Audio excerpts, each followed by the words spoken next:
Let me give you a quick example about the maritime law, the law of water, the law of the sea. Money is water by law. So when a ship, this is why all ships are female by law. All ships, rocket ship, sailing ship, airship, it doesn't matter. If it's a ship, it's female. Right. Because the captain always refers to his ship as she. Right. She's a good ship, or she's done this. Why she? Because she delivers the product. Right, the Without vessel. she, there is no product, right? It's a vessel. It's a whole Of course it is a vessel. So is your body. It's a vessel that produces a product. Right. So when the ship pulls into harbor, it stops, and where it parks is called its berth. It's berthing a ship, or she sits in her berth. And every item on that ship, coming out that ship, is money. It's money changing hands. Right. And it came in on water. So it's called. So every piece has to have what is called a certificate of manifest, because she is sitting in her berth. That's why when you were born, I had a birth certificate. your mother's water broke. You were inside a container of water. Her water broke, and you came out, and therefore you have to have a birth certificate. Wow. And it's got to be signed by the dock, because that's where the ship is sitting. The dock is where the ship sits. That is funny. So once you begin to see how the words and terms are all based on maritime admiralty, the law of water, the cash flow, the liquid asset. But is that just in English, the dock, the water? Yeah, of course. But of course, it goes all the way back to the English or British domination of the seas. Oh. And so when the British began to dominate the seas, the Knights Templar Masonic Order of the Knights Templars, who have been in the middle of Asia, came back into Western, Eastern Europe, brought all of these concepts, and it was developed into a commercial system of words and terms and symbols, which are used in courts and government and corporations. You know, your body as a corporation. No, that's a whole story. We could talk for hours on this, but your body is a corporation. Of cells, you mean? No. It's called, and by law, your body, your physical body is a corporation. And so when you die, you're a corpse. Because when you're living, you're a corporation. You are a business. And hanging out with that person is bad business. Right. Or who I hang out with is none of your business. Right. Because your body is a business. Wow. And so you say, well, you know, what you're doing with her or him is bad business. Right. But, of course, if you're getting married and she's very wealthy, you say she's of good stock, right? Words and terms are based on maritime admiralty, the law of water. And so that's why when you go into a court, you have a fence and a gate. The people sit out here, and the judge sits inside. The gate is called a floodgate. When you go through the canal, you have a floodgate. Right. So when you're sitting out here, you're in the law of the land. The judge has no control or no jurisdiction over the people sitting out here. No jurisdiction whatsoever. Right, because they're outside the gate. That's outside the gate. Right. That's on land. Right. But when you walk past that gate, now you're in hot water. And someone's going to have to bail you out. Bail, yeah. Okay. Bail. Did you write a book about all these maritime? No. I've just been studying it for 48 years. Wow. But it's fascinating because when you understand that the whole subject is so large, and it would take hours and I'd have to go back to square one and walk through all the words and terms that are used in law and courts and in commerce. Yeah. For you to understand how pervasive this concept of water is on the earth. Wow. The law of water, maritime admiralty, it's an extraordinary story about how governments rule the world. And unless you understand this, you're never going to figure out what's going on. Look at it. When you walk into a courtroom and they call your name, you get up and you put your hand on the gate, and you open the gate. The moment you put your hand on the gate, by international law, you of your own volition have opened yourself up to maritime admiralty law, because you were on the law of the land. As long as you don't touch that gate and go through it, you haven't opened the floodgate. Now, once you open the floodgate, there's a piece of wood on top of that gate, and it's called the bar, and you're not licensed to pass the bar.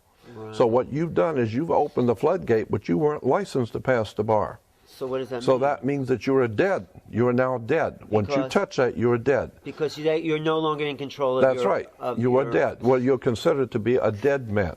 That's why the attorney has to speak for you. He has to represent you. Why are you dead? Because you went into the deep water and you died. You drowned.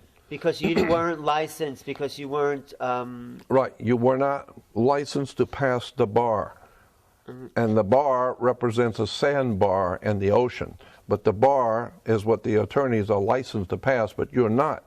So the point being is that when you open that gate of your own volition, you are considered by law to be a dead man. Really? That's why you cannot talk to the judge, because dead people don't talk to judges. So you need an attorney who is your mouthpiece.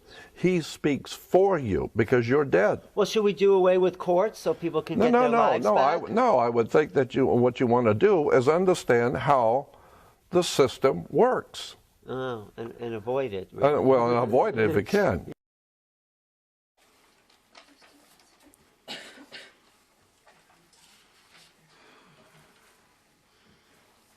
You were charged on the 31st of August of 2013 with obstructing a police officer in violation of 45-7302.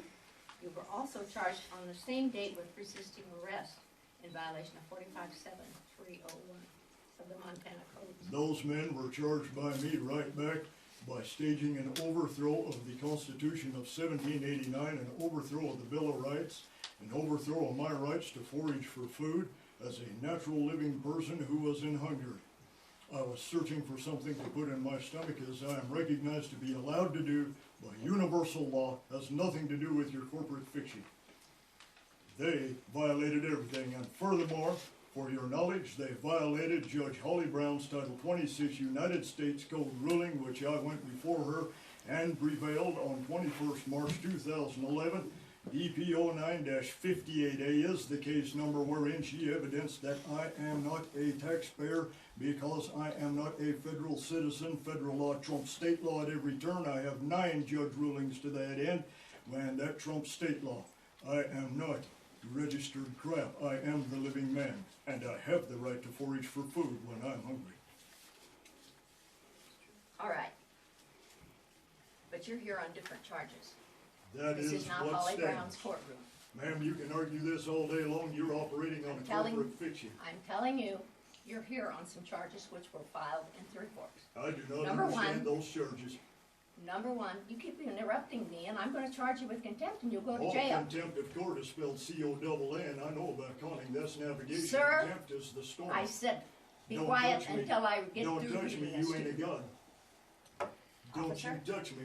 I am the living man protected by universal law. You keep talking, and you're going to be charged with contempt, and you're going to go to jail. You have already contempted this place. No, I told you I would if you didn't quit talking. These are the living witnesses to what you're trying to do. You are trying to create a fictitious, fraudulent action.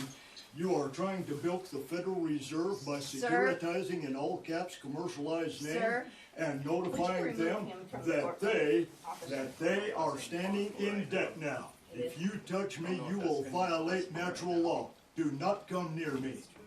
I am protected by the land. Do not tell me to shut up. I am the living natural man, and my voice will be heard. That is the Jolly Roger. That thing you call the American flag with the gold fringe around it is the Jolly Roger, and you are acting as one of his privateers. Okay. You're here on the charge of arrest. I'm here by special visitation. Right. And I've never let you get away with this. You bet I'm here. To each charge could be up to a $500 fine, up to 6 months in jail. I do not understand any charges. I only understand universal law and the right to live. Well, you to pled live not at peace guilty. And to live as I need to.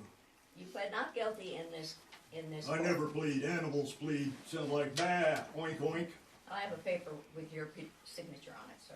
It says prime evidence standing right through it. You bring forward all natural forms of evidence that I'm not prime evidence. I am the living soil. The dirt, the water, and the air has its own voice, does it not? It all supports forms of life, does it not?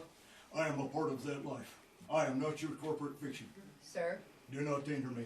You're here today on an omnibus hearing. You've already pled not guilty. I am here by special visitation to see to it that you do not tainter my natural living man's name. Are you prepared That's to why tell I'm the here. court if you wish to go to trial on this matter? This is a trial. Tell No, me it's this not. isn't a trial. Here's my This is jury an of my omnibus peers. hearing, sir. You cannot produce a jury of my peers because all juries are selected from a pool of registered voters, and the instant a person registers to vote, their natural ability as a peer to comprehend natural law has been dissolved and turned into fiction. There cannot be raised a jury of my peers. It cannot be done. Excuse me for just a moment. No way. Get back here and finish this. Hey, get back here and finish this. The judge has left the courtroom. There you go. Yeah, There is nobody in this courtroom. Yeah. The judge has Yeah. walked out. the judge has walked out, I everybody up said and no out. excuse. Everybody up and out, I'm not letting you up and go. out. Up and out, up and out. Follow the man. Get your hand.